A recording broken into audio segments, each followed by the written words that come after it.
Hey guys, today I'll show you a horror thriller TV series named Death's Game. Spoilers ahead, watch out and take care. The drama begins with a college boy, Choi, who was on the cusp of graduating from university. Diligence had been his companion through his studies, and it finally paid off when he received an interview invitation from the Taekang group. Brimming with confidence during a call with his girlfriend, Jisoo, Choi spoke as if the job offer was already in his pocket. Little did he know an incident was about to unfold that would drastically alter the course of his life. As he crossed an intersection, a middle-aged man collided with him and stumbled into oncoming traffic. In the next instant, the man was struck by a vehicle, thrown into the air, and landed in a pool of blood. Bystanders buzzed with commentary, yet no one dared to approach the scene. Only Choi went to aid the stricken man, but it was too late for last words. The middle-aged man coughed up blood and then left this world to meet his maker. His hand clutched tightly at Choi's arm in his final moments. After breaking free from the grip, Choi was shaken.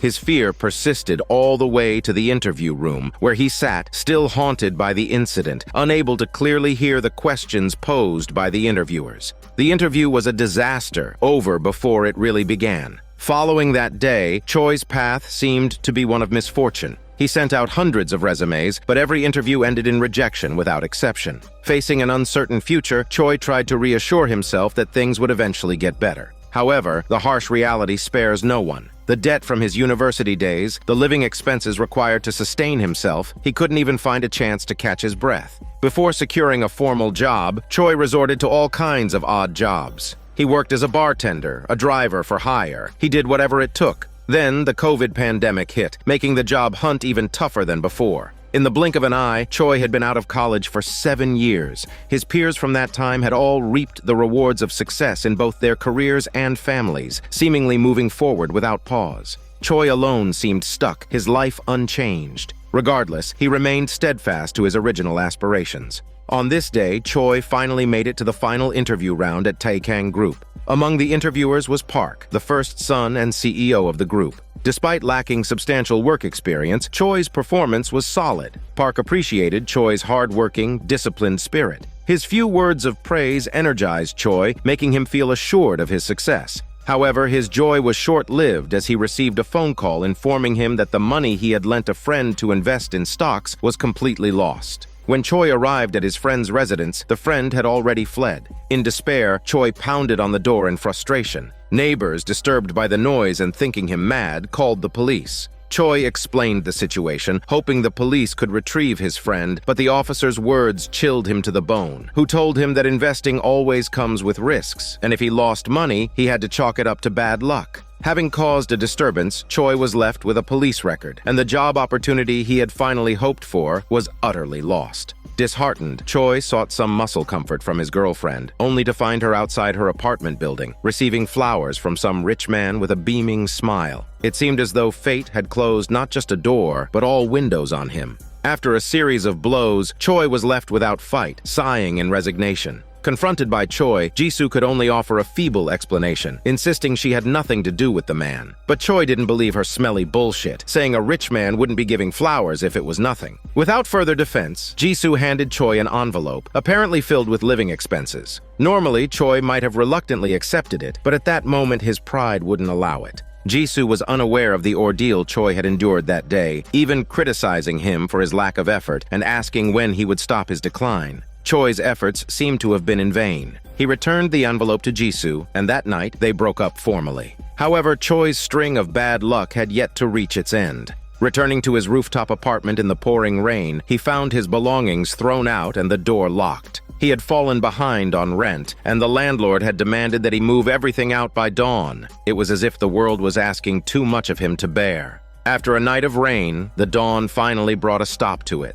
Choi opened his cell phone to find the interview results from Taekang Group. As expected, he had failed once again. His resume, soaked by the rain, was much like Choi's life, unable to hold itself up any longer. That night, Choi stood in despair on the edge of a tall building. Across from him, the electronic screen displayed his university's top employment rate, piercing Choi's heart. The traffic flowed endlessly on the roads below. The city was ablaze with lights. But the world would not be any different because of Choi's existence. He couldn't figure out what the point of living was, and he no longer had the courage to go on. Yet, facing death, he felt no fear. Before ending his life, Choi left behind a suicide note. He wrote that death was merely a lowly means to end his suffering. He was not afraid of such a trivial thing as death. Finally, Choi took the leap, plunging into the abyss. Surrounded by darkness, Choi thought he had arrived in hell. But when he opened his eyes, he found himself sitting in a luxurious plane. As Choi was full of questions, he's shocked to realize he had taken on the appearance of someone else.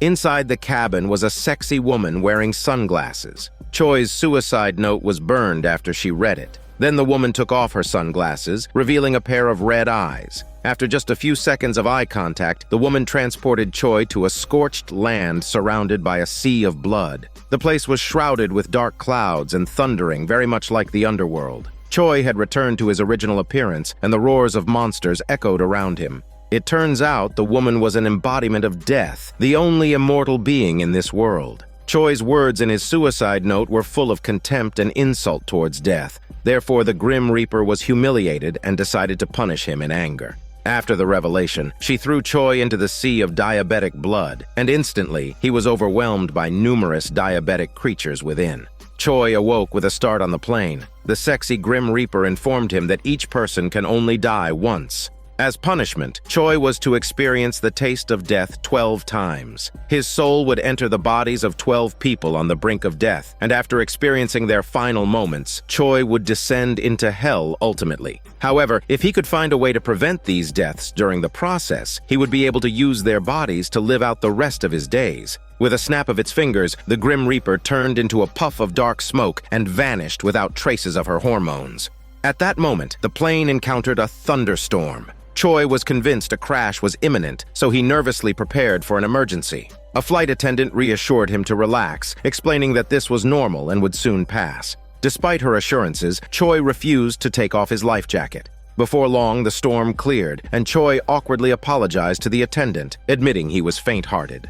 Moving to the adjacent cabin, Choi experienced the lifestyle of the wealthy for the first time. With fine wine and luxury watches that he could never afford in a lifetime, he wondered about the identity of the body's real owner. Just then, a transparent crystal entered Choi's brain, imbuing him with the original owner's memories and abilities. It turns out the person was Park's younger brother, the second son of Taikang Group. For the brother, the only thing to accomplish in life was to compete with Park and win the vast family inheritance. Park's brother was indeed a worthy successor, excelling over Park in every aspect since childhood. Consequently, his father had already decided to make him his successor. Currently, Park's brother was also undergoing training to become a representative director. The once poor Choi had transformed into a wealthy and powerful figure overnight. Moreover, Taikang Group had always been Choi's dream company. Ascending to the top in one step was exhilarating. While Choi was reveling in his newfound joy, a sudden loud noise came from outside the cabin. The engine had exploded. The plane spiraled out of control. The pilot fought valiantly to save the situation, but to no avail. Shards of metal tore a gaping hole in the fuselage, and the powerful air current instantly sucked out the pilot. The flight attendant clung desperately to the table handle, and Choi reached out to grab her heavy body, but it was futile. Despite her heavy body weight, she was easily swept away by the current. Flames spread throughout the plane, ultimately engulfing Choi. His hour as a wealthy man had come to an abrupt end. Screaming in a chicken voice, Choi woke up in the Grim Reaper's office. The woman asked him how it felt to die again. Despite being scared out of his wet pants, Choi tried to act cool and said it's not a big deal. Choi knew nothing of the real hell until the Grim Reaper gave him a first-hand experience. From Choi's almost tearful expression, one could tell that the real hell was far more terrifying than the human world. With the sound of a gunshot, Choi found himself with a new identity. The owner of his new body was a sports athlete, drawn to the most dangerous of sports, holding 4 world records at a young age. His current challenge was to jump from 8,000 meters without a parachute and land safely in a net. If successful, he would receive a grand prize of $3 billion from sponsors. The event was being broadcast live by multiple media outlets. People from all over the world could witness this unprecedented feat. The viewership on the streaming platform shattered previous records. Watching the viewer count soar, both the bosses and employees were pumped up with motivation.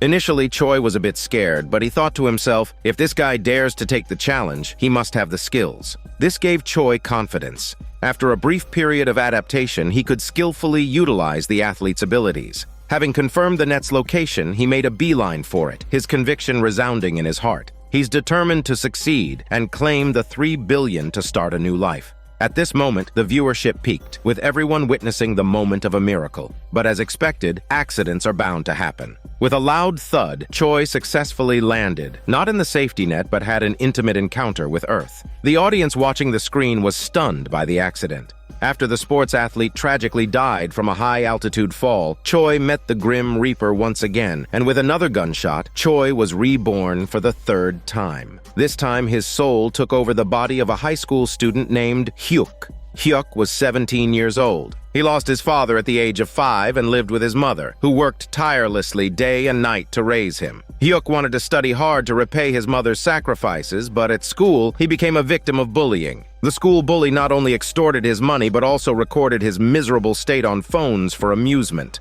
Not wanting to worry his mother, the sensible Hyuk kept silent. The hellish school life plunged his spirit into turmoil. In his eyes, the bullies turned into terrifying demons. One day, Hyuk couldn't take it anymore and warned the school bully that if he was bullied again, he would jump from the building. However, his warning didn't deter the bully, who slapped him and scornfully insulted him, saying nobody would care if he died. After a round of beating, the bully left triumphantly. Desperate, Hyuk stuffed his suicide note into his workbook, deciding to end it all. Meanwhile, the bully laughed at a video of the sports athlete's death, snorting in amusement and questioning how there could be such idiots in the world. Hearing this, Choi wanted to slap him, but after gaining Hyuk's memories, he withdrew his hand. Realizing he had become the victim of school bullying, Choi's head dropped in despair. But then it seemed he thought of something. His appearance could prevent Hyuk's death. He believed that he could prevent Hyuk's suicide this time, compared to the previous 2 deaths. With this thought, Choi couldn't help but smile. However, his joy lasted only seconds before the bully returned to cause trouble, demanding strawberry milk and threatening to beat Hyuk if he didn't bring it before the end of school.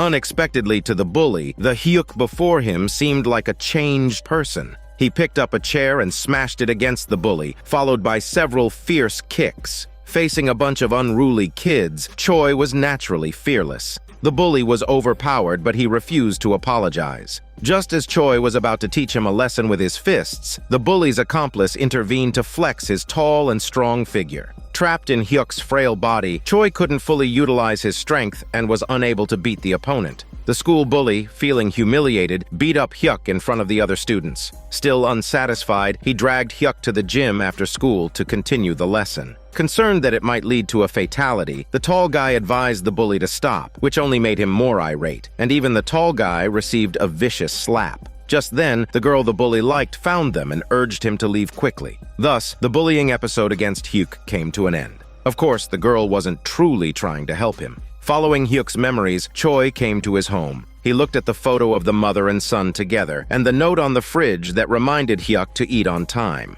Choi was engulfed in his own memories. Like Hyuk, Choi grew up in a single-parent family with his mother, a cleaner, raising him on a modest salary. Choi had thought that after graduating he would find a job, marry, have children, and lead an ordinary life. However, even this simple goal was unattainable for him. Afterward, Hyuk's mother returned from work and, as usual, made her son's favorite dishes, including a piece of his beloved roast beef that she put in his bowl. This scene touched Choi's heart. There was a time when his own mother did the same. Every day after school, he would come home to a table full of delicious food, with his mother always nagging him to take more. During the time he was away, he wondered how his mother had been doing. Before he jumped from the high-rise, Choi's mother had called him, but in his eagerness for death, he missed the call forever. Thinking of this, Hyuk couldn't help but dial his mother's number. Hesitating whether to call her or not, the bully sent a text message suddenly demanding that Hyuk bring 50,000 as protection money the next day. Before, Hyuk would come up with various excuses to swindle money from his mother.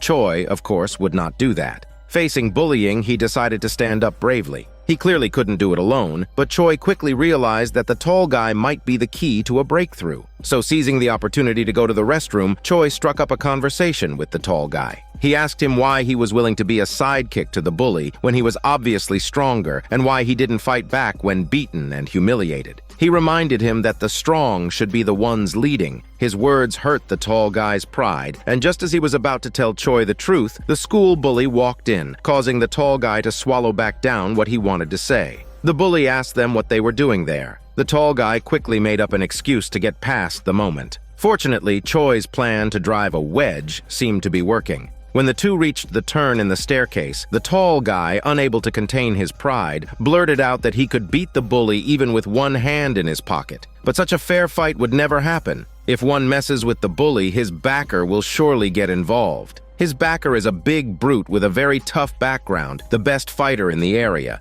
That's why the bully acts so arrogant in school. Knowing the truth, Choi quickly thought of a strategy. At lunchtime, the bully who hadn't received his money predictably came looking for trouble. Just as he was turning to leave, Choi let out a sudden roar, capturing the attention of everyone in the cafeteria. He marched up to the bully and dumped his leftover cold noodles all over his head, topping it off by placing the bowl on top like a cherry. The bully's face was a picture of humiliation. Fuming, the bully commanded the tall guy to grab Hyuk immediately. To his surprise, the tall guy remained seated, unmoving. Not only did he refuse to go himself, but he also stopped his minions who were eager to step in. The bully was left agape on the spot. The tall guy told him to cut the nonsense, go take a shower and change his clothes. When he said this, the observing students burst out laughing. It turns out that Choi had already made a deal with the tall guy before enacting his plan. No matter what he did to the bully, the tall guy would stay out of it. The humiliated bully found the big brute and asked him to exact revenge on his behalf. So, with a group of followers in tow, the big brute stormed into the teaching building. Having caught wind of this, the tall guy told Choi to hide so as not to drag him into it. At that moment, Choi was serenely reading a comic book. He assured the tall guy not to panic, assuring him that everything was going according to plan. Upon reaching the classroom, the big brute thought the tall guy was the one who had bullied the bully. However, the bully pointed out skinny Choi instead. With wide eyes and an innocent expression, Choi looked at the big brute, creating an awkward situation. The big brute was speechless, looking at the bully incredulously, unable to believe that he couldn't even handle such a weakling. Even the sidekicks didn't buy their boss's smelly nonsense. They had expected to confront some muscle-bound hunk, but it turned out to be just a skinny chicken. Bullying the weak isn't a glorious act, and if word got out, it would tarnish their reputation. So feeling ashamed, the big brute and his sidekicks left with their tails between their legs. Before leaving, he warned the bully to never admit to knowing him outside of school. Hyuk might be oblivious, but Choi knew well that people like the big brute care about their image above all else. Anything that doesn't enhance their image will eventually be discarded. Without a fight, Choi had managed to make the bully lose his support. After being ridiculed by Choi, the bully tried to get physical, but was easily shoved away by the tall guy. From then on, the tall guy gained prominence, and the bully was deserted by his former crew, becoming a complete outcast. As for the bully's girlfriend, drawn to strength, she promptly threw her heavy body into the arms of the tall guy. Having eliminated the bully as a threat, Choi breathed a sigh of relief. Now all he wanted was to work out, build some muscle, and continue living in Hyuk's body. With 9 lives still remaining, it was clear that things were bound not to go smoothly. As expected, during a break, the drunken bully came looking for Choi, blaming him for his own downfall. Choi couldn't be bothered with him, and after cursing the bully as a loser, he prepared to head home. While crossing an intersection, Choi didn't pay enough attention to the road and nearly got hit head-on by a speeding truck. Fortunately, it was a close call with no harm done. As he watched the truck drive away, a figure was stealthily approaching. By the time Choi realized, it was too late. The school bully, armed with a brick, struck Choi on the head, causing it to bleed profusely, then continued to hit him with the brick. And so Choi, in Hyuk's body, died again. When he regained consciousness, holding his head, he started complaining to the Grim Reaper about the frailty of a high schooler's body and how a few bricks could end him. He even criticized the bully for being so cruel to others, getting angry and wanting to kill someone just because he had a taste of his own medicine. Choi suspected that the Grim Reaper might be meddling, deliberately wanting to see him suffer. Hearing this accusation, the Grim Reaper threw him out, warning him to watch his smelly tongue and words, or he won't get another chance at rebirth. After the familiar sound of a gunshot, Choi was greeted with a new life. This time, he became a captive. A gang leader questioned Choi about the whereabouts of a woman and some money. Choi, still not having retrieved his memories, was confused. Seeing his non-cooperation, one of the henchmen took out a bottle opener, intending to gouge out his eyeballs. In the nick of time, Choi yelled out that he would tell them everything, but asked for a bit more time to remember. Just as the leader was losing patience and picking up a hammer to help Choi remember, a memory crystal fell from the sky. It turns out this person is a hitman who belongs to a large and mysterious gang organization with clients from all over the world. Once they accept a mission, they solve any problem for the client. Despite living a dangerous life on the edge, the hitman had always managed with ease. That is, until he caught sight of a beautiful woman and was deeply attracted to her, but actually her body. The problem was that this woman was none other than the gang boss's lady. It's a cardinal sin to touch his boss's woman, but the hitman was blinded by love and couldn't resist the temptation. Seeing his beloved woman battered and begging pitifully for the hitman to take her away from this hell, he found it hard to refuse. So he stole the boss's hidden $10 billion in savings and decided to elope with this woman. However, during their escape, they were exposed. The hitman was captured by the boss's followers, but the whereabouts of the woman and the money remained unknown. After regaining the memory, Choi used his assassin skills to escape from the chair. Confronted by a group of thugs, Choi could only fight alone, barehanded. Outmatched by their numbers, he was on the verge of defeat when he grabbed a dagger from nearby and turned off the lights. In the darkness, Choi wreaked havoc, swiftly eliminating all enemies like cutting pieces of shit. While the thrill was undeniable, Choi quickly realized that assassins like the hitman, with too many enemies, could die at any moment. He thought it was not worth wasting time on him. But the Reaper had warned him that during the punishment process, Choi could not end his own life, or he would suffer more than in hell. Accepting his fate, Choi decided to find the hidden $10 billion first, and he might as well enjoy the money while he could. Opening the door, he found himself in a moving truck. Then he jumped on a motorcycle and zoomed onto the highway. After the small mob leader woke up, he promptly reported the situation to his boss. The gang boss issued a $2 billion bounty, mobilizing all his gangsters. As the motorcycle reached the bridge crossing the river, the pursuers caught up. Facing bullets, Choi dodged them with his superb riding skills and began his fast and furious hide-and-seek. After narrowly escaping an exploding vehicle, Choi was pursued by a motorcycle gang in a tense battle. To avoid the gangsters, he drove his motorcycle directly into a shopping mall and charged into the elevator as its doors opened. Reaching the rooftop, and before he could catch his breath, the enemies arrived. The gang boss, in a rage, demanded he surrender, but surrender was never an option. Death was certain either way, so Choi executed a spectacular drift, flying off with his motorcycle. Miraculously, he landed safely in a neighboring building's swimming pool. His phone, fallen into the water, lost its positioning signal.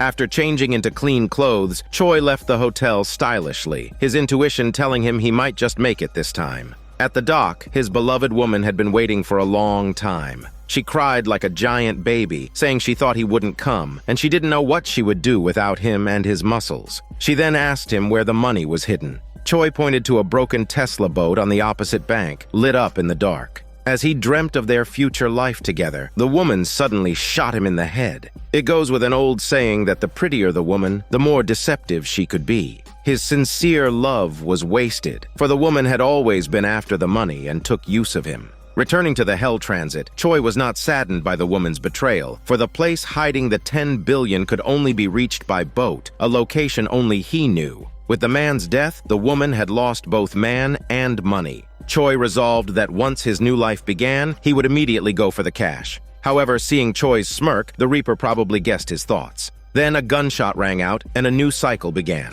In his latest reincarnation, Choi became a prisoner locked up in jail, pondering how he could possibly claim the $10 billion waiting outside. Fortunately, he learned from a fellow inmate that he would be released in just 4 days. Among his prison mates, there was one peculiar individual with psychological issues, evident from the bizarre drawings on the wall. Choi was warned by the younger inmates to endure and avoid any conflict with this unstable person at all costs. Choi had yet to regain his memories and was confused about everything around him. When he finally got a clear look at the face of the psychopath, he was shocked. This was actually the school bully who had killed Hyuk with a brick in the past. What a twisted fate. Remembering his previous encounters, Choi, filled with anger, didn't hesitate to beat up the bully. His fellow inmates urgently stopped him, advising him against impulsive actions, warning that it could lead to his demise.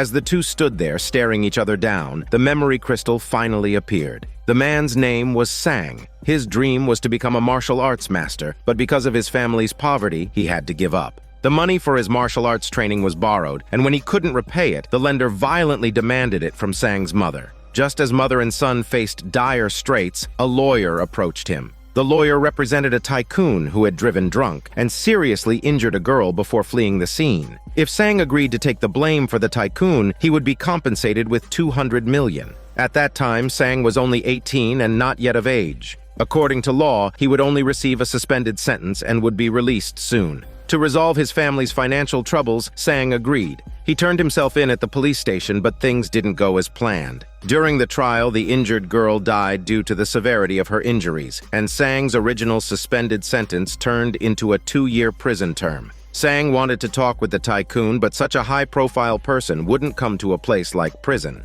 When Sang met with the tycoon's lawyer, he argued that with the increased severity of the criminal law, the compensation should naturally increase. Sang demanded 1 billion from the tycoon, threatening to expose how the law was manipulated and a minor was made to take the blame once he was released. But the lawyer's response was indifferent. If Sang wanted to cause trouble after his release, they would make sure he never got out. After memory retrieval, Choi faced the school bully who had a fierce, intimidating presence that kept other inmates at a distance. But Choi knew the truth as clear as day. The bully strutted around school with confidence because he had someone to back him up. Without that support, he was nothing. As soon as the bully entered prison, he established his persona by claiming he had killed someone and that he couldn't forget the taste of blood, asking others how they wished to die. His words silenced everyone except for Choi, who couldn't help but laugh at the act. Choi had his fellow cellmate keep watch at the door, signaling if guards were approaching. Then he slapped the bully multiple times. The bully, who could only utter threats, didn't dare retaliate and soon completely lost his composure, dropping the act. When the name Hyuk slipped out during a conversation with Sang, the bully froze, wondering how Choi knew the classmate he had killed. Afterward, Choi told the other inmates about the bully's misdeeds. They were already upset about being deceived, and the bully's harassment of the weak only intensified their disdain, so they banded together and gave the bully a good thrashing. As a result, the school bully once again became an outcast in prison. While everyone else ate, he could only sit in a corner. Someone tossed him a salted fish and told him to swallow it, bones and all. Under the watchful eyes of the others, the bully dared not disobey. Later in the labor workshop, while everyone was busy with their work, an ugly man secretly loosened the screws on the circular saw, intending to create an accident with Choi as the victim. The blade flew out, but Choi wasn't the one injured. The guards quickly took away the injured person, and while Choi was worried about his fellow inmate, the other prisoners coldly told him to better worry about himself. It turns out the tycoon had bought them all off. Seeing the bad turn of events, a fellow cellmate ran for it. Without wasting words, Choi fought hard with Sang's excellent combat skills. He landed punch after punch, and with a leap, he kicked one assailant away. Though outnumbered, the attackers couldn't stand up to his strength. Soon, Choi took them all down. He was quite pleased with Sang's capable body he had possessed. Then, the fellow cellmate who had run away came back with a shovel to help, only to find the battle was already over. He could hardly believe his eyes. Later, the two sat on the exercise yard chatting. The fellow cellmate was anxious. With his release imminent, he worried about not getting a second chance in society. If he had another opportunity, he vowed not to make the same mistakes.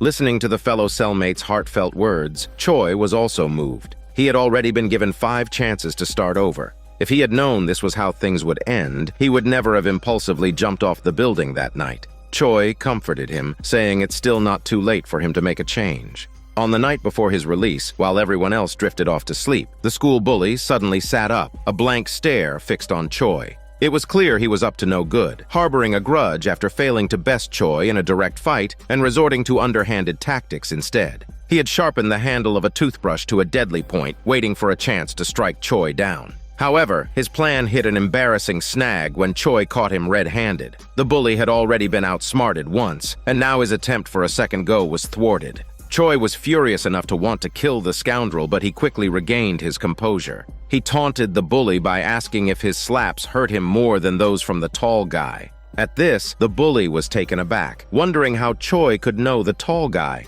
Bluffing, Choi claimed he had the third eye and could see ghosts, saying that Hyuk's ghost was standing right behind the bully and had told him everything. Surprisingly, Choi's fabricated ghost story scared the bully to the point of wetting his pants. By the day of release, the bully was still a nervous wreck, haunted by the thought of Hyuk's vengeful spirit. Before leaving, Choi playfully threw a bottle of strawberry milk at him, another blow to his already frazzled nerves. The school bully was probably on the verge of a breakdown. Stepping out of the prison gates, the scenes of inmates reuniting with their families were touching. Waiting for Choi was his lawyer. Declaring his intent to live a good life, Choi renounced the $1 billion reward, assuring the lawyer he wouldn't expose the tycoon. The lawyer was baffled, wondering if prison had made Choi lose his wits. But Choi was anything but foolish. Compared to the $10 billion treasure, $1 billion was far from enough to satisfy him. The first thing Choi did after getting out was to locate the money hidden by the hitman. In a beachside cabin, he found not only the hefty sum, but also stumbled upon a bag of diamonds, each worth billions. However, Choi quickly realized that as a fresh ex-convict, extravagant purchases would draw suspicion, and banking the money was also risky. Unable to come up with a good plan immediately, he decided to sleep on it and figure it out after waking up. In his dreams, Choi saw his mother again, haunted by the regret of a phone call that never connected before his tragic jump. Upon waking, Choi made a new plan for the fortune in his hands, half for his biological mother and the other half for Sang's mother. After stowing the $10 billion in a mall locker, Choi took the remaining half and headed for Sang's home. As he passed through a deserted alley, a man called out from behind. Before Choi could react, the stranger stabbed him in the stomach. The man tried to stab him again, but in a crucial moment, Choi grabbed his hand and wrestled him to the ground. The attacker revealed he had waited 2 years to kill Sang, shocked that he was not remembered. It turned out that the daughter of this man had been killed in an accident caused by the tycoon. Recalling the trial, Choi remembered the man's impassioned accusations of the law's unfairness. His daughter's life was lost, and the minor responsible got only a 2-year sentence. Facing the desperate father, Choi first apologized, then revealed that he was not the true culprit, but a scapegoat taking somebody's fall. The man desired the truth, but at that moment, hurried footsteps approached. Fearing discovery, the man fled. The newcomer was Sang's fellow cellmate, who anxiously asked if Sang was going to survive. Relieved that the injuries weren't fatal, the cellmate's demeanor suddenly shifted to one of menace, as he coldly stated that he was worried someone else got to him first, because Sang had to die by his own hand. To Choi's astonishment, the cellmate was aligned with the gang in the workshop. It's then revealed that his return with a shovel at that time wasn't to save Sang, but to join the others in taking him down, only to find that Sang had already dealt with them. Choi had once thought the cellmate truly reformed, but the reality was his regret was not for his crimes, but for leaving loose ends. This time, the cellmate could boast of committing the perfect crime. Learning the truth, Choi immediately begged for his shitty life, offering any amount of money in exchange for mercy. As Choi reached for his bag, the cellmate didn't buy it, suspecting a trick. Believing that killing Sang would secure him a $100 million payout, he delivered several more blows to vital areas before vanishing without a trace. Just then, the phone rang. It was Sang's mother calling. Choi exerted all his strength to answer the phone, but unfortunately he failed again. With tears streaming down his face, Choi returned to the Purgatory Transit. The thought of not having the money by his side made him feel utterly insecure. He urged the Grim Reaper to get on with it, and as he wished, Choi's 6th rebirth began. The scene shifts to a young mother running off to the restroom, leaving her 7-month-old child at the cafe. Upon her return, she quickly scooped up the crying child into her arms. As soon as she got back into the car, she revealed her true color and became an angry mother. Choi could never have imagined that on his 6th rebirth, he would become a helpless, hungry infant. Now, not only was he unable to retrieve the vast fortune outside, he couldn't even take care of his basic needs in a baby's body. The woman carried her child back to the apartment and angrily threw him onto the sofa. The husband appeared amiable. He prepared some rice paste to feed the child, but it tasted so awful that the baby Choi could hardly swallow it. Seeing that the child wouldn't eat, the man immediately revealed his true nature, cursing even dirtier than the woman. At that moment, the doorbell rang. The woman quickly sprayed air freshener to cover the smell of smoke. It was the police and a social worker. It turns out they had been alerted by the hospital after discovering bruises on the child during a checkup, suspecting parental abuse. The two carefully examined the child's body, but since several days had passed since the checkup, the bruises had faded, and they found no cause for concern. With their suspicions allayed, the police and social worker prepared to leave. Seeing this, Choi cried out loudly like a giant baby, hoping to catch the attention of the police. But the police didn't understand his intention. They remarked that the parents must be having a hard time taking care of a giant baby, and then left without suspicion. However, their visit agitated the woman. She hysterically blamed all her misfortunes on the child since giving birth. The deranged woman then picked up a pillow and smothered her own child. Poor Choi, not having been reincarnated for even a day, died to meet his maker. Choi found himself back at the purgatory transit once more, unable to comprehend how there could be such heartless parents in the world. Until his death, he never knew his name, for his parents had never called him by one even once. At Choi's urging, his seventh reincarnation began quickly. As soon as he appeared, he was standing on a bustling street. Conveniently, the mall where his money was hidden was not far off, with only 15 minutes left until closing time. Choi hurriedly sprinted over. In the storage locker, his 10 billion from a previous life was still intact, which finally eased his anxiety. Looking in the mirror at the mall, he was surprised to find that in this life he had become a very handsome man. While looking, a male model in an ad caught his attention. It's really himself. It turns out he was the owner of this body, a popular male model, adored by girls since childhood due to his good looks, and he had naturally entered the modeling world. Not only was he handsome, but he was also wealthy, with a closet full of designer luxury goods. Choi stumbled upon a news article that his unscrupulous parents, who had killed the baby Choi in his last life, had been arrested by the police. As Choi was contemplating how he might die this time, a good friend called, inviting him to an upscale party brimming with beautiful women, an experience of the rich nightlife that Choi couldn't wait to enjoy. His friend informed him that the party was organized by Park, the CEO of the Taekang Group, and making a good impression could potentially secure him an endorsement deal with the conglomerate. However, what he didn't expect was that the model couldn't hold his liquor well, so Choi quickly got drunk.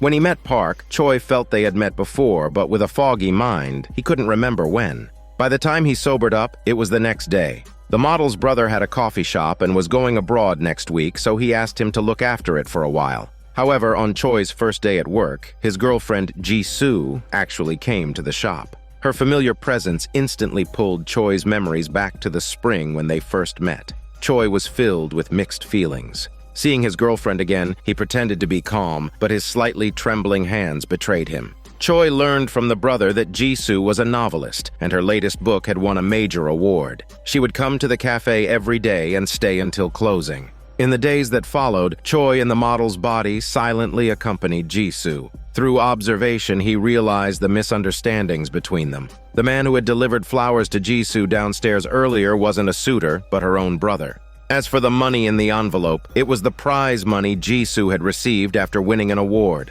Choi was kicking himself for not realizing sooner that Jisoo only ever loved him. During their college days, it was Choi who supported Jisoo's dream of becoming a novelist. Whenever he would spend time at the library, Choi would buy her a cup of grapefruit tea. Even now, Jisoo continued this habit. College romances are always pure and sweet, but after graduation, the gap between them grew. While Choi was frantically sending out resumes, Jisoo had already landed a satisfying job. She was beautiful and competent at work, which always attracted various suitors. However, Jisoo never engaged in any flirtations because Choi, being poor, couldn't afford expensive gifts. Instead, he carefully selected a fountain pen and had it engraved thoughtfully. Regrettably, before he could give her this gift, Choi had jumped from a building. Now he realized what he had once taken for granted: the best girlfriend in the world. If only he could have another chance, he would cherish her. So, Choi found ways to approach Jisoo and even shared his rebirth experience as a story to pique her interest. Jisoo listened intently, and Choi saw his chance to ask for her autograph. When he saw the pen, he was taken aback. It was the very gift he had never managed to give her. It turned out that Choi's mother had found the pen among his belongings and had given it to Jisoo. Jisoo was curious as to why the man in the story reincarnated so many times, but never went to see his mother. If it were her, she would probably visit every day. Choi, unable to meet Jisoo's gaze, said that the man didn't have the confidence to face his mother again, as their time together was always too short. Soon it was closing time. Not long after Jisoo had left, a heavy rain began to pour. Unwilling to let her get drenched, Choi ran out to give her a red umbrella, then returned to the cafe in the rain himself. A customer accidentally broke a glass, and as Choi was picking up the shards, the sound of police and ambulance sirens filled the air. Distracted, he cut his hand on the glass. While he was attending to the wound, he heard someone mention that a woman had been in a serious car accident, a regular at the cafe. Choi's heart tightened at the thought that it might be Jisoo. Without a second thought, he dashed to the accident scene. Seeing the familiar red umbrella, Choi was thrown into panic. Ignoring the police's attempts to hold him back, he desperately tried to push through. It wasn't until he spotted Jisoo in the crowd that he began to calm down. After the scare, Jisoo bandaged the wound on Choi's hand. Choi explained that he thought he recognized someone, and that was why he was so anxious, hoping he hadn't frightened her. But her response surprised him. She empathized deeply, as the despair and helplessness she felt in the hospital on the night Choi jumped were unforgettable. Thinking of the deceased Choi, Jisoo couldn't help but shed tears. The next day, Jisoo visited Choi's memorial tablet, engulfed in sorrow and regret. If only she hadn't said those words that night. If only she could have held him back when he left, maybe he wouldn't have jumped to end his life. Choi, hiding behind Jisoo, lacked the courage to reveal the truth. Only after she left did he dare approach his own memorial.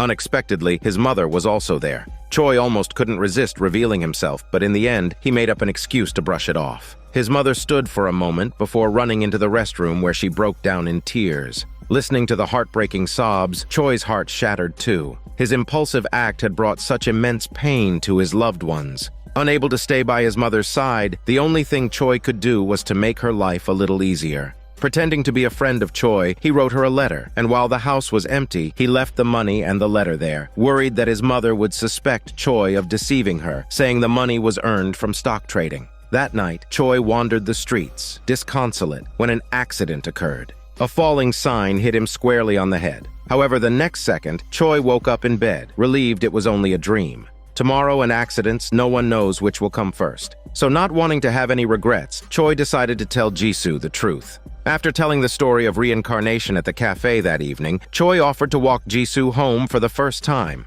On the way, he mustered the courage to tell her everything. He revealed to her that the reincarnation story wasn't made up. It was his own experience. Choi cried as he recounted his past with his girlfriend, every memory of which Jisoo had lived through. Perhaps she had already guessed something. At this moment, the deceased Choi seemed to be standing right in front of her. Just as Choi was about to reveal the man's real name in the story, a sports car came straight at them, striking both. The man in the passenger seat got out to check. It was the same lawyer Choi encountered before. In a panic, the lawyer said the woman's neck had been completely twisted. She was clearly dead. And the driver who hit them was none other than Taikang Group's eldest son, Park. Choi, still conscious, was bombarded with memories of his past lives. It turned out that their fates had been intertwined countless times. It was this man who had sponsored the parachute prize previously and committed hit and run after drunk driving. He was also the same tycoon who had sang Take the Fall for him, as well as the one who bribed the gang to plant a bomb on a plane, leading to the death of his own brother, the Taikang Group's second son.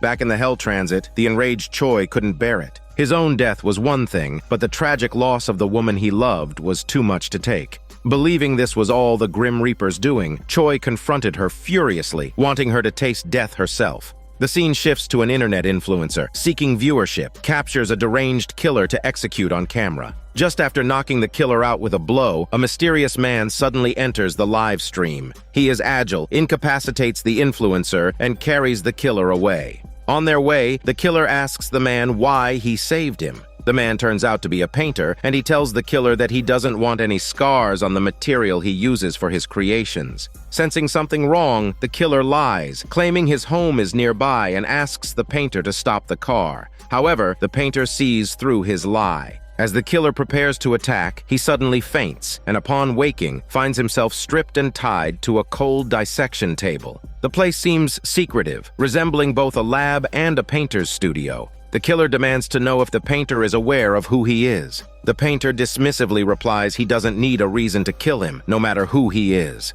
Terrified, the killer begs for mercy. Nevertheless, the painter coldly starts the chainsaw, mercilessly cutting into the killer. Blood splatters, spraying onto white canvas, and thus a series of paintings filled with blood and violence is born.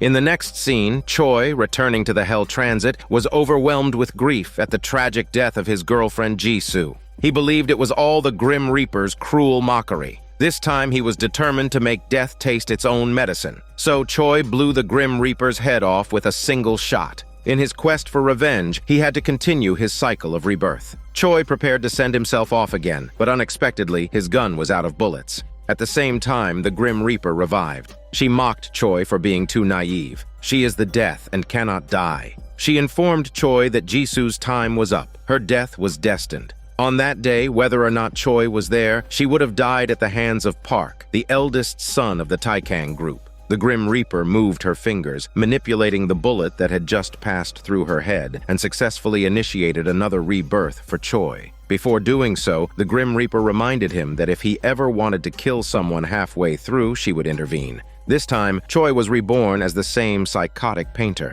In the restroom, he looked at his hands, confused by the blood that covered them. Then a shadow behind the shower curtain caught his attention. Cautiously, he pulled it back to find only a bathrobe. Entering the studio, the twisted portraits and the pungent smell of blood made his scalp tingle. As he was reeling in shock, a memory crystal slowly rose from a blood-filled bucket. It turns out the psychotic painter was born into an ordinary family who had always believed he had exceptional talent in painting. However, society did not recognize his abilities. One night, a man who had jumped to his death landed right in front of him. Far from being scared, the painter was instead inspired by this harrowing event and found a burst of creative energy. Returning to his studio, he painted the scene of death he had just witnessed. Later, the painting received high acclaim abroad and was sold for a handsome price. The taste of success led the painter down a path of no return. He roamed the streets late at night, targeting solitary latecomers, both women and strong men. Those captured were mercilessly dismembered by the painter, and the terror-stricken expressions of his victims were forever captured in his paintings. Soon, the police found 7 disfigured bodies, causing a public uproar. Judging by the method of the crimes, the police concluded that this was the work of a serial killer. However, they had no leads on who the perpetrator could be. Meanwhile, the painter's works were highly praised at auctions, with starting bids of at least 100 million. The police investigation did not deter the painter. In search of inspiration, he brutally killed 8 more people. Now, as Choi finished absorbing these memories, he stumbled backward and fell to the ground. In all his previous reincarnations, he had played positive roles. This was the first time he had been cast as a psychopathic killer, and it truly terrified him. Although he could not identify with his new identity, the thought of his girlfriend's death made him consider that perhaps fighting fire with fire was the best arrangement. Choi resolved to use the psychotic painter to take down the evil Park in the most painful way possible. When he returned to the scene of the car accident, painful memories flooded his brain once again. On the night of the incident, Choi had witnessed everything Park had done just before his death. To ensure his smooth succession of the group, Park resorted to his old tricks, enticing the lawyer to take the blame for him. In exchange, he promised to pay the lawyer's salary on time while he was in prison, and to appoint him as a representative once he was released. The tempting offer made the lawyer break the law and betray his integrity. To Park, the loss of innocent lives didn't matter. He joked over Jisoo's body, saying she looked like a marionette. He found the fountain pen and callously threw it into the sewer. The next day, Choi, in the painter's body, disguised himself as a television reporter and went to the Taikang Group building, hoping to glean Park's schedule from the front desk. However, the reception was alert and dismissed him on the grounds that they could not divulge their boss's schedules. Walking the streets, Choi saw his nemesis on the television and felt a surge of anger, but the next moment he suddenly fainted with a nosebleed. The hospital's diagnosis revealed he had a brain tumor, with at most a month to live.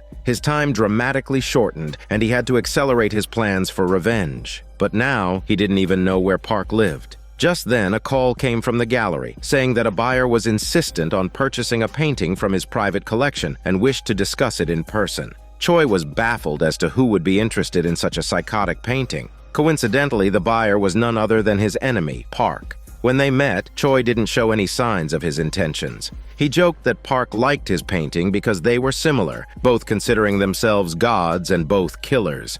As Park was entranced by the painting, Choi felt the urge to kill him. However, remembering the Grim Reaper's warning, he hesitated. Missing this opportunity meant they might never meet again. Choi asked Park where he would hang the painting if he bought it. Hearing that it would be in Park's home gave Choi an idea. He quickly offered to sell the painting to him, asking for Park's address so he could personally deliver it. He also invited Park to his studio for a private viewing of a new piece. Park expressed his anticipation and then left. Inside the church, the Taikang Group was holding a mass for Park's brother. Watching his dead brother's portrait, Park felt no remorse. In a flashback when Park was still a child, he once saw the family nanny bring her newborn baby to work at the villa. The baby's constant crying led Park to attempt to smother him, but luckily he was interrupted and the child was unharmed. But the cruel act was accidentally witnessed by Park's brother, who told their father later. Yet all these years, their father never mentioned it to Park. The brother knew Park was addicted to drugs, assuming that it was the psychological shadow from that incident that led Park to resort to medication.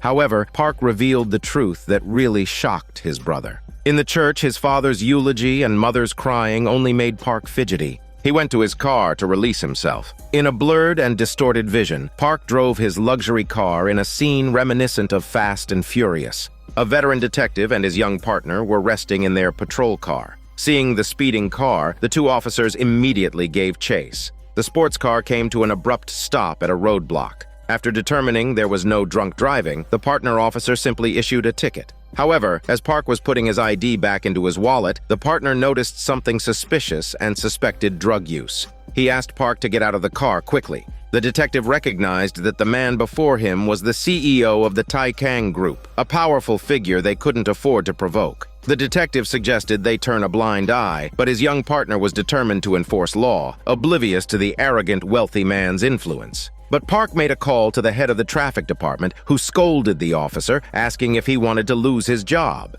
The official pressured his man to apologize and let Park go. Although the young officer was reluctant, he had no choice but to comply. But an apology wasn't enough for Park, who slapped the officer several times to vent his anger, while the veteran detective, concerned about his job, remained silent throughout. Back at his residence, Park saw a familiar figure downstairs. It was Choi in the psychotic painter's body. Choi's demeanor was provocative, and the two quickly came to blows. Park shot Choi, but he didn't faint. Instead, taking advantage of Park's distraction, Choi slipped into his luxury car, intending to turn the tables. Despite several attempts, he failed to hit Park. Park was astonished, wondering why he was unharmed. Choi wouldn't act rashly. He had worn a bulletproof vest in anticipation. Choi then seized Park and brought him back to his studio. In the car, he asked Park if he knew what it felt like to be dismembered, at what point one loses consciousness and life. It didn't matter if Park didn't know now, for he would soon find out. If all went well, Choi thought he'd avenge Jisoo by his own hand that very night.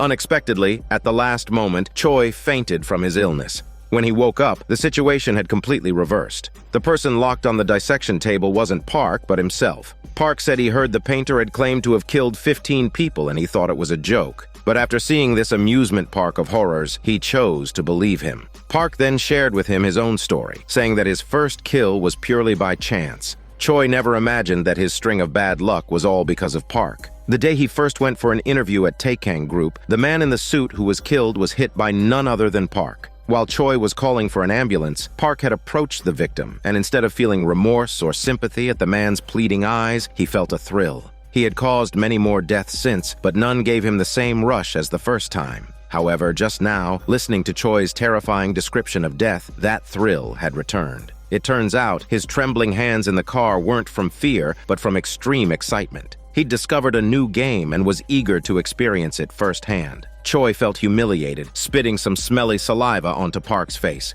Following the murder method Choi had described in the car, Park turned on an electric saw and began cutting into Choi's flesh. Now without legs before his death, he asked the psychotic Park if he still remembered the nanny's child. Park was shocked, asking how he knew his deeply hidden secret and how he could know he killed his own brother. Returning to the Hell Transit, Choi was still shaken. The Grim Reaper told him that this was the most painful death he had experienced. His body was continually cut, crushed, and burned. But he should be thankful he didn't strike first to kill. Otherwise, she would have certainly thrown him into hell with no opportunity to reincarnate. Hearing this, Choi suddenly burst into laughter. The Grim Reaper was puzzled, wondering if he intended to get killed. Indeed, being murdered by Park was part of his plan. Meanwhile, Park was satisfied, washing the blood off himself, unaware that just beyond the wall of the monitoring room, his every crime was being recorded. Back in the Hell Transit, Choi couldn't wait to be reincarnated. This time, it was a stroke of luck. He was reborn into the body of the same veteran detective.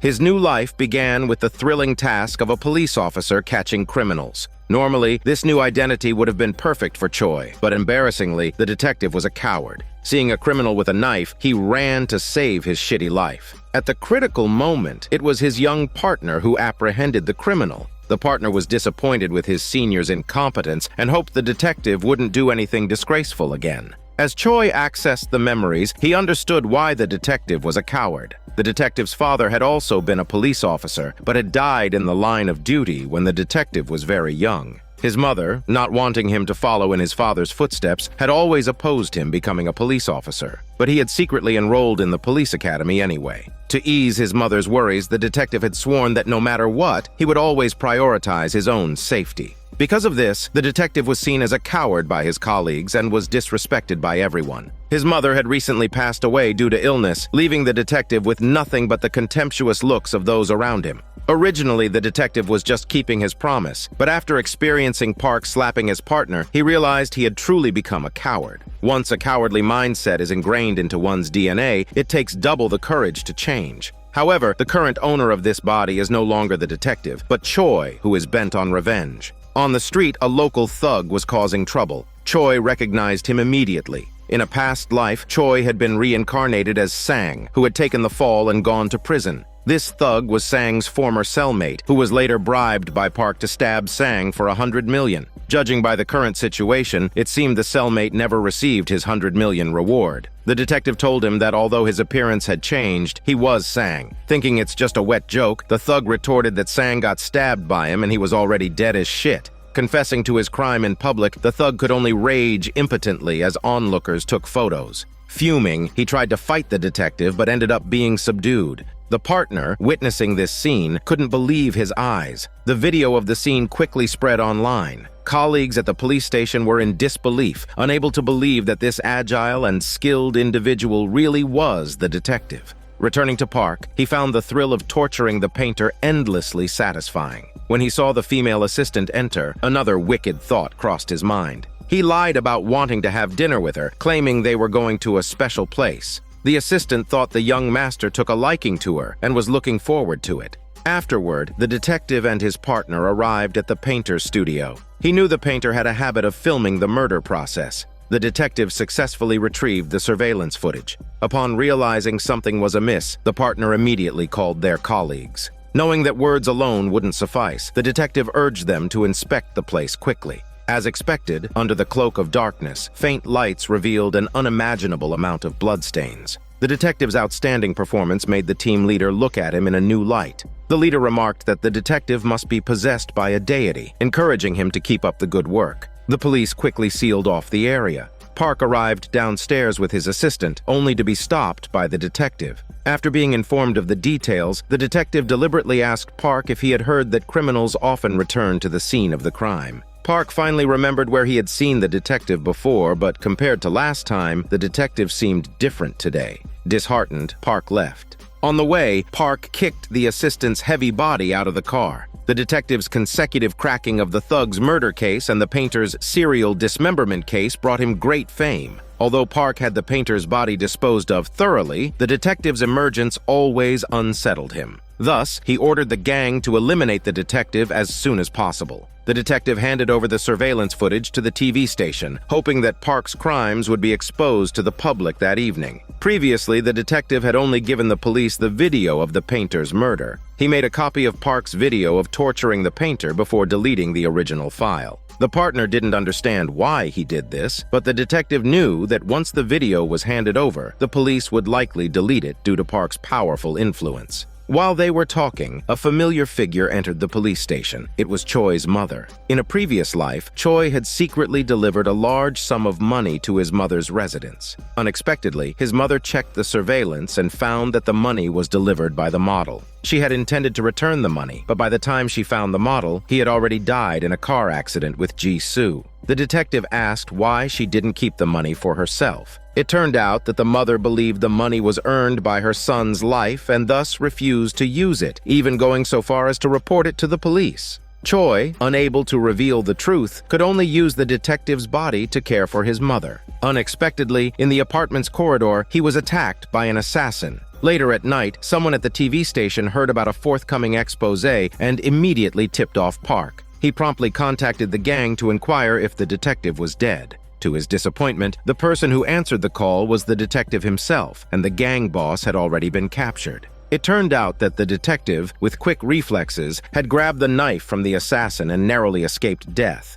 Park wanted to meet him, but the detective wasn't foolish. If they were to meet, Park would have to come to him, or they could meet at the police station. But Park remained silent. The detective told him that after the evening news ended, he would bring a pair of bracelets to him. However, Park managed to use his influence over the higher-ups in the police to meet the detective before the news started. Park asked if he wanted money, power, or connections, claiming he could provide anything if the detective would strike a deal with him. Pretending to consider, the detective pulled out a pen and then tore up the agreement in front of Park. Confident, the detective stood in front of the TV waiting for the evening news to start. Yet Park wouldn't just sit there and wait for doom. Surprisingly, he called a press conference right at the police station's doorstep, admitting that he had killed the psychotic painter responsible for 15 deaths. He claimed that a few days ago, he was taken to a strange place by the painter and was left with no choice but to kill or be killed by the painter. He justified his action as self-defense and a sense of duty to eliminate a menace to society. When asked about the whereabouts of the painter's body, he said he wasn't sure. The video was crucial evidence, but Park's influence was much greater than the detective had anticipated. He had even managed to buy off the TV station. The video was aired, but only up to the point where Park was taken back to the studio by the painter. The rest was deleted. The evidence that was supposed to be most condemning now seemed to confirm Park's version of the events. He had indeed been kidnapped by the painter. The video could no longer serve as evidence of Park's guilt. The Taekan group seized the moment to manipulate public opinion. They demanded that all media outlets refrain from reporting any negative news about the group, threatening to pull all advertising contracts otherwise. As a result, the media muddied the waters. With the painter's body still missing, there were even suggestions that he might still be alive. Even citizens' groups and politicians came forward to declare Park's innocence. The detective, who had been hailed as a hero, was now the target of public criticism. The chief of police berated him, asking why he forged evidence and ruined his own future, and in doing so, dragged the chief down with him. After all the detective's efforts, Park managed to come out clean and left amid applause. Subsequently, Park boarded a plane bound for the United States. Meanwhile, the detective, whose quest for revenge had hit a snag, faced a new crisis. Two policemen, bought by Park, lay in wait in the parking lot, and seizing a moment when the detective was off guard, they abducted him to an abandoned warehouse. Park had instructed the police to keep him alive until he could return to handle the matter personally. In flight, Park took something from his pen and drifted off to sleep. After an indeterminate amount of time, the rhythmic blaring of alarms and violent turbulence roused him. Upon entering the adjoining cabin, Park was startled by Choi's voice suddenly ringing in his ears. The names of those who had died because of him were not only read aloud, but also displayed on the television screen. Rushing into the cockpit, Park discovered that the plane was unmanned. There was no one there at all. A voice reminded him that the plane would explode in 30 seconds, just like the time his brother died. The voice told him that although the sports athlete leaps without a parachute, he would give him a chance, and if he wanted to live, strap on the parachute and jump. As the countdown ended, sparks erupted from the engine, and Park realized this was no joke. After the countdown, the fuselage was ripped open, but by then, Park had already found a parachute.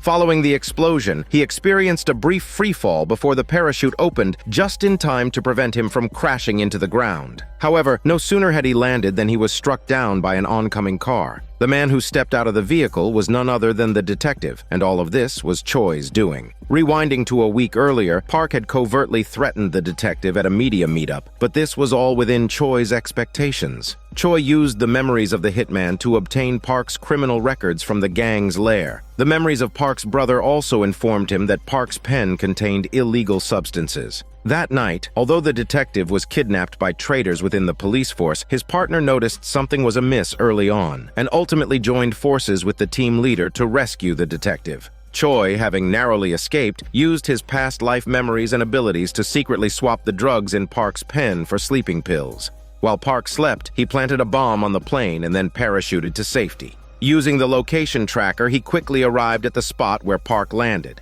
At the same time, on the side of the TV station, the video material obtained from the gang has been released to the public, showcasing the crimes Park personally admitted to. It seems almost impossible for him to clear his name now. Additionally, the high-ranking police officials he had bribed were also exposed. Park was still alive after being hit by a car. At this very moment, the hatred buried in Choi instantly exploded. Despite the Grim Reaper's repeated warnings not to kill, Choi was determined to avenge Jisoo, even if it meant going to hell with the devil. His vengeance was just a step away when a loud boom from the sky announced the Grim Reaper's flashy entrance. Choi was ready to risk it all, but then he hesitated upon seeing a pen that had fallen to the ground. Jisoo had once said she hoped the protagonist in the rebirth story would have a good ending.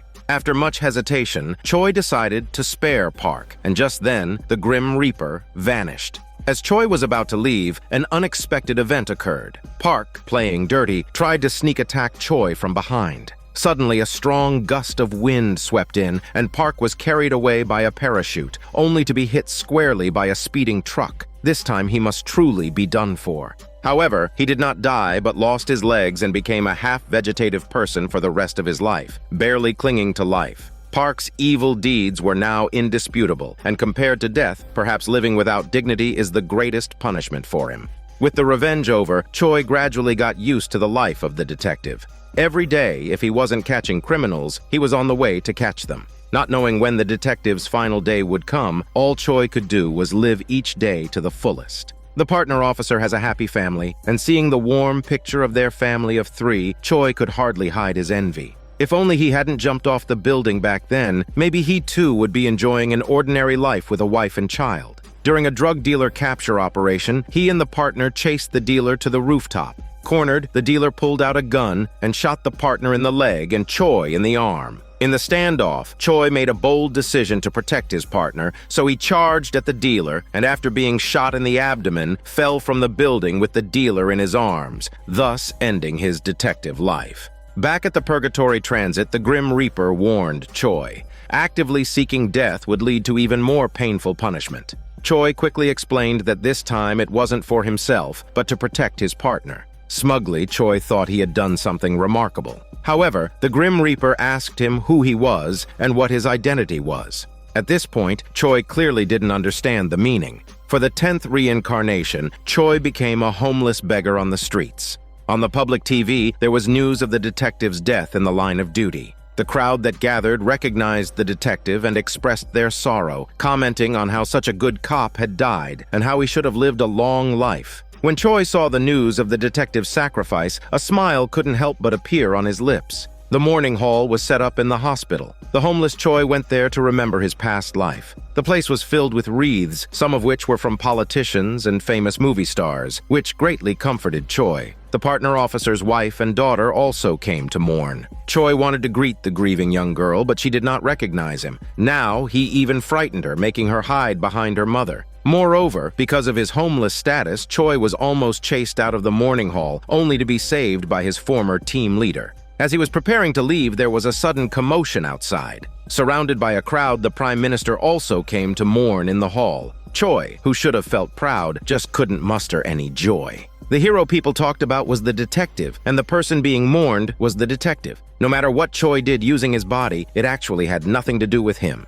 In the stairwell, he encountered the partner officer, who was emotionally broken. The partner blamed himself, thinking if it weren't for trying to save him, the detective would not have died. Choi consoled him using words only but not muscles, saying it was the detective's own choice and not his fault. However, Choi's words did not make the partner feel any better. Instead, they made him angrier and challenged the homeless Choi for his absurd judgment on the detective. Faced with the question, Choi was at a loss for words. Up until now, Choi had experienced 10 rebirths, lived through different identities and life circumstances. He didn't even know how to answer who he was. Choi realized for the first time that if he couldn't be himself, no matter how many times he was reborn in someone else's identity, it was all meaningless. The memory crystal descended from above, but Choi no longer wanted to restart his life. To dodge the crystal, he hurried downstairs, lost his balance, and tumbled down the stairs to his death. When Choi met the Grim Reaper again in the Hell Transit, he was resolute. If he were to be reborn, he planned to die as quickly as possible. If he was destined for hell, he thought he might as well make it swift. The Grim Reaper warned him that what he was about to endure would be even more painful than before, but Choi was indifferent. This time, Choi found himself reborn in the body of a middle-aged man. He had no interest in learning about the man's past, and instead dashed from the alley toward the highway as quickly as possible. However, the memory crystal intervened a step ahead. The man had led an ordinary life, one that Choi had always envied. He had a stable job and a warm, harmonious family life, until the day he received a sudden termination notice from the company he had dedicated his youth to. Without warning, they callously cast him aside. Not long after, his wife left him too. The once happy family of 3 fell apart. The dual blow of losing his family and career left the man shattered. At middle age, he felt utterly worthless. The man wanted to end his life, a despair Choi had once experienced himself. If given another chance on that fateful night, Choi believed that he would still choose to jump from a building. Little did he know it was because of Choi himself that the gears of fate began to turn. Just as shown at the beginning, the middle-aged man rushed headlong into traffic, while Choi was on his way to an interview with Taekang Group. It wasn't until the middle-aged man was knocked down by Park that Choi realized the Grim Reaper had also appeared at the moment of the accident. Choi and the middle-aged man's body looked at the Grim Reaper with pleading eyes, begging for help, but it was too late. Unexpectedly, Park saw the man's look of despair, mistook it for a plea for help directed at himself, causing him to feel an unprecedented thrill and begin his psychotic evils. This began a chain reaction of events. With the middle-aged man's death, Choi was left with only one last chance to defy fate. He remained defiant, provoking the Grim Reaper with his claim that death is merely a primitive means to end his suffering. No matter which body she puts him in, he will end his life quickly. However, after the familiar sound of a gunshot, he found himself back at his own home, staring at a new identity in the mirror. Choi was dumbfounded. This time, he had been reborn as his own mother. The Grim Reaper's latest move was truly explosive. For the sake of his mother, Choi could not recklessly end his life. As the memories flooded in, Choi realized how little he knew about his mother. In her youth, she was like any other girl in the bloom of life, with bright dreams. But reality eventually took hold, and she married the man she loved, bringing forth the fruit of their love. Happiness is often fleeting and fragile. Choi's father passed away when he was very young. From then on, his mother raised him alone, juggling work and childcare, which was no easy task. But society showed no pity for her plight. She was fired from her company simply for taking one night off to care for the sick Choi. Yet these hardships did not break this resilient mother. As she aged, finding work became harder. She took any job she could to make ends meet, from waitressing to cleaning. Unaware of her struggles, Choi drowned his own setbacks in alcohol. On the night he chose to leap from the building, his mother, not wanting to worry him, went to the hospital alone because she was ill. Unable to reach him, she felt uneasy. Just as she was about to leave the hospital, she received the call from the morgue to identify her son's body. Mother and son were forever parted by death. Death happens in an instant, but for those who loved Choi, his departure plunged them into endless grief. The tragedy of a parent burying their child is profound, yet those around them lacked compassion. Some even looked at her differently. A colleague's grandchild had just turned 1, and she had chipped in for a gift. Out of social obligation, and because his mother was present, the colleague reluctantly handed her a present, even though she had not been informed. The colleague, considering it bad luck, accepted the money but cursed behind her back. Another muttered that the money shouldn't be used to buy clothes for the child, and she wouldn't inform her of her daughter's wedding. They'd just pretend not to know. Choi could never have imagined that his death would bring so much trouble to his mother, yet she never blamed him, only herself, thinking that if her son had been born into a wealthier family, perhaps he wouldn't have died. This time, Choi was no longer impulsive. He was determined to live well in his mother's body, and this too was his punishment. At 3:30 in the morning, an alarm woke him up. It turned out that his mother would wake up at this time every day to catch the first subway of the day. In the carriage, young faces were scarce. These silver-haired parents were still tirelessly hustling for their livelihoods. Choi asked himself, in the presence of these people, could he truly claim that he had tried his best in life? Now, he finally understood that his past grandiose proclamations about death seemed embarrassingly naive. No matter how hard the work, every day after her shift, his mother would clean Choi's memorial altar. Choi had a lot he wanted to say to his mother, but death had become an insurmountable gulf between them. He could no longer speak. His mother had always wanted to climb a mountain to watch the sunrise, a place she often visited with his father when they were young. Choi had also promised to take her there once he found a job, a promise he could never fulfill. Now, Choi was determined to fulfill his mother's wish in another way. Due to years of physical labor, her joints were not in good shape, and her pace was much slower than her peers. Nonetheless, Choi, through his mother's body, stubbornly climbed to the summit. Going up was easy, but descending was hard. By nightfall, he was still on the mountain. Worse still, hampered by exhaustion, he tumbled down the slope and sprained his ankle. Alone and with no one to turn to, he wondered if this life would also end in haste. To keep his mother alive, this time Choi refused to surrender to fate. With all the strength he could muster, he finally crawled to the roadside. When he awoke, kind strangers had taken him to the hospital.